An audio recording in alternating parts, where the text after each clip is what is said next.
Hello and welcome to That Was Golf. My name is Calum MacVicar. Thank you very much for joining us on this week's episode of the Weekly Review. Plenty to catch up on this week with the final men's major of the year happening, as well as a host of other events from around the world.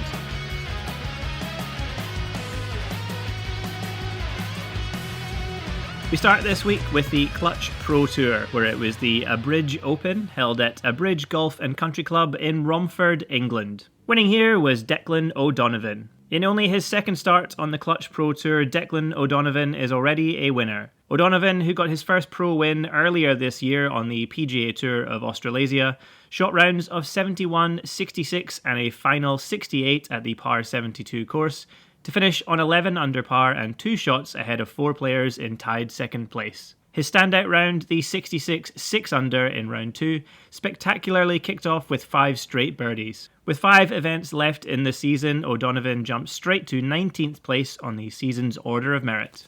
We next head to the Epsom Tour, where it was the Greater Toledo Classic held at Highland Meadows Golf Club in Sylvania, Ohio, USA. Winning here was Annabelle Pancake Webb. Shortened to just 2 rounds due to weather, the Greater Toledo Classic left little margin for error for the players in the field. Up stepped Annabelle Pancake Webb, whose rounds of 66 and 67 at the par 72 course put her top of the leaderboard for a first win on the Epsom Tour. Finishing 2 shots ahead of Lauren Olivares and Marielle Galdiano, Pancake Webb made back-to-back birdies on 17 and 18 to secure the margin of victory. Excellently composed golf after a 3-putt bogey on 15 could have potentially derailed the round and brought her into the mix. Pancake Webb now jumps to second place in the Race for the Card points list, with Lauren Olivares in first place and Marielle Galdiano in 5th. The final men's major of the year, the Open, was held at Royal Birkdale in Southport, England. Winning here was Ryan Fox. Ryan Fox becomes only the second player from New Zealand to win the Open and become champion golfer of the year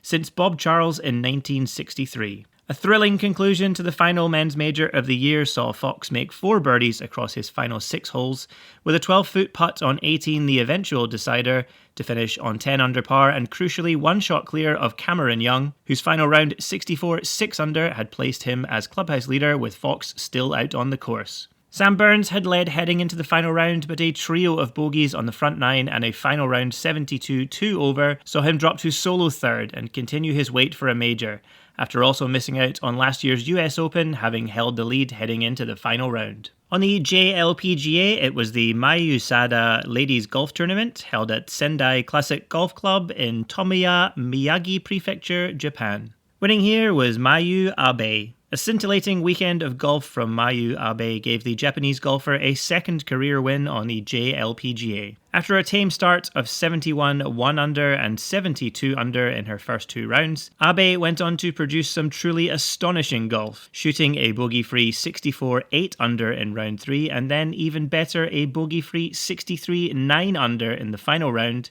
to close out for a score of 20 under par and 2 shots ahead of Yuna Araki in solo second place. The win sees Abe climb to 8th in the Mercedes points rankings and 9th in the season's money list.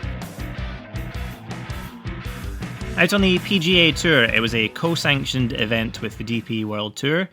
The Corrals Punta Cana Championship, held at Punta Cana Resort and Golf Club, the Corrals course, in Punta Cana, Dominican Republic. Winning here was Stefano Mazzoli. Qualifying for this event thanks to his Order of Merit standing on the DP World Tour, Italian Stefano Mazzoli took full advantage of playing on a co-sanctioned PGA Tour event, winning by 1 stroke, and as a result earns himself a PGA Tour card through the 2027 season. A first win on the PGA Tour for Mazzoli, his 1-stroke advantage over the field at the top of the leaderboard on 20 under par, was achieved in similar fashion to Ryan Fox at the Open, a putt for birdie on the 18th, securing the score. Thanks to this win, Mazzoli now jumps from 127th to 39th in the DP World Tour Race to Dubai Order of Merit. Final top 10 in the Dominican Republic was first place on 20 under and winning the tournament, Stefano Mazzoli. Tied second on 19 under, Gordon Sargent and Todd Clements.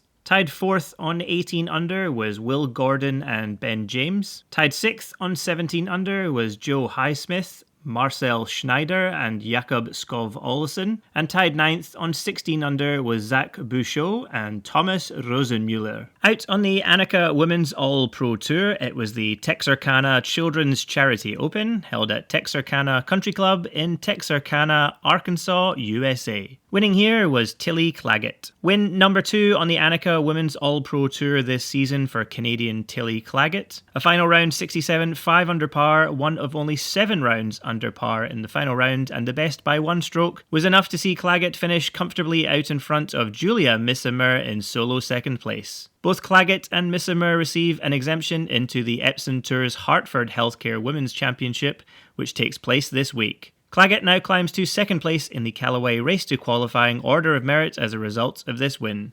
And lastly this week we head to the All Thailand Tour, where it was the Singa Classic, held at Royal Hills Golf Resort and Spa in Nakhon Nayak, Thailand. Winning here was Jagannath Inmi. A 4-player playoff was needed to decide the winner of the Singa Classic, with Jagannath Inmi, Ekferit Wu, Noparat Ponichfol and Konlatit Chienbungam all finishing on 9 under par. A par on the playoff hole was all that was needed for Jagannath Inmi to get the better of his fellow players, as he lifted the trophy, his first win on the All Thailand Tour. The win sees Inmi climb to second place in the season's Order of Merit as we reach the halfway point of the tournament calendar. And for another week, that was golf. Thank you so much for listening in to this episode of the Weekly Review. If you like what we do here at That Was Golf, be sure to give us a follow on our Instagram page at ThatWasGolfPod, and subscribe to the podcast to stay up to date with all future episodes, released every Tuesday, 7 a.m. Australian Eastern Standard Time.